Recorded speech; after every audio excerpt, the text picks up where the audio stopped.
Hello po sa lahat.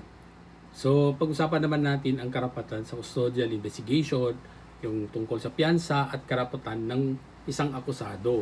So, maraming tao ang naniniwala na kapag inaresto ka, wala ka ng karapatan. So, tama ba yon? So, ang sagot mo natin dyan ay hindi ito totoo. Kahit ang isang taong inaakusahan ng krimen ay may mga karapatang pinoprotektahan ng batas. So, una dyan is yung ating karapatan sa custodial investigation.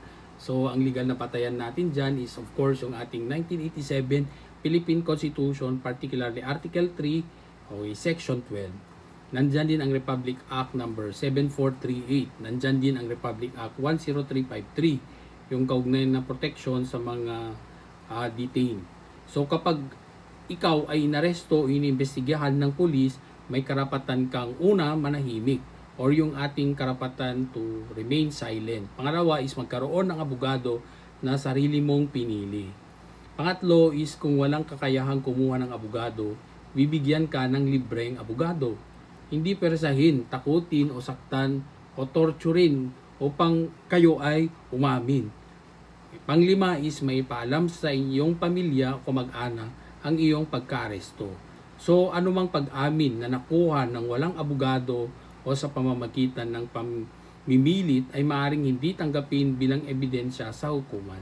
Pangalawa is yung inyong karapatang magpiyansa or yung bail na tinatawag.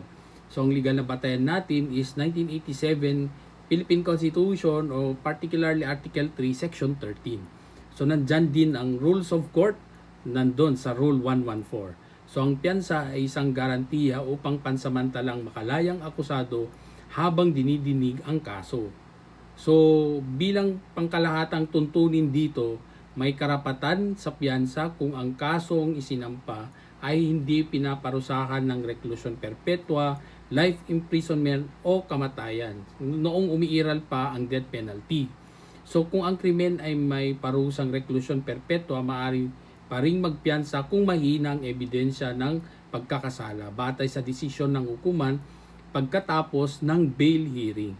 Pangatlo, mga karapatan ng akusado. So, ang legal na batayan natin dito is yung still yung ating 1987 Philippine Constitution, Article 3, Section 14. So, ang bawat akusado ay may karapatang maituring na inosente hanggat hindi napapatunayang nagkasala sa ilalim ng batas. Okay, there is what we call presumption of innocence. Pangalawa is maabisuhan ng dahilan ng akusasyon. Pangatlo, magkaroon ng mabilis, patas at pampublikong paglilitis.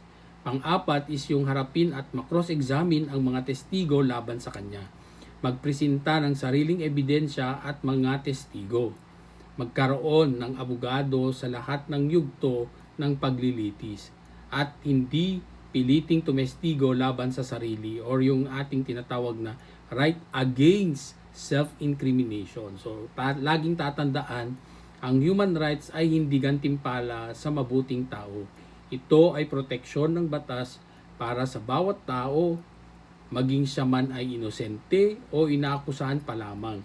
Ang paggalang sa karapatang ito ay nagsisiguro na ang hustisya ay nakakamit sa tamang paraan, hindi sa pamamagitan ng dahas, pamimilit o pang-aabuso.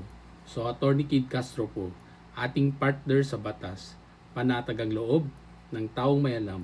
Hanggang sa muli.